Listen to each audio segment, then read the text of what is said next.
అట్లాగే ఇంకొక మాట కూడా నేను అడుగుతా ఉన్నా అధ్యక్ష. ఎస్, రాహుల్ గాంధీ గారు ఒక నినాదం ఇచ్చారు అధ్యక్ష. జిత్నా ఆబాదీ ఉత్నా హక్, జిత్నీ బాగేదారి ఉత్నీ హిస్సేదారి. మంచి మాట అధ్యక్ష, మంచి మాట, మంచి ఆలోచన, డెఫినెట్లీ ఆచరణీయం, అనుసరణీయం, తప్పకుండా సాధించాలి. కానీ నేను అడుగుతా ఉన్నా అధ్యక్ష, రాహుల్ గాంధీ గారు ఇవాళ ఓట్ చోరీ గురించి దేశం అంతా మాట్లాడుతున్నారు.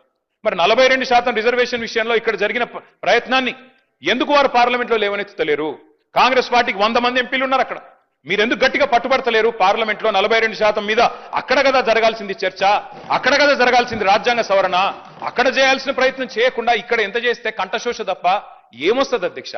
అల్టిమేట్ గా చేయాల్సిన చోట చేయాల్సిన కాడ ప్రయత్నం చేయకుండా ఇక్కడ ఉండే మన బీసీ బిడ్డల్ని మభ్యపెట్టడానికో, రేపు స్థానిక సంస్థల ఎన్నికల్లో కొంత ప్రయోజనం పొందడానికో ప్రయత్నం చేసినా ఇవాళ మేధావులు, జస్టిస్ ఈశ్వరయ్య గౌడ్ లాంటి మేధావులు, మన మాజీ రిటైర్డ్ అధికారి చిరంజీవులు గారు లాంటి మేధావులు అందరూ కూడా మాట్లాడుతున్నారు. బలహీన వర్గాల బిడ్డలు బయట వేదికల్లో మాట్లాడుతున్నారు.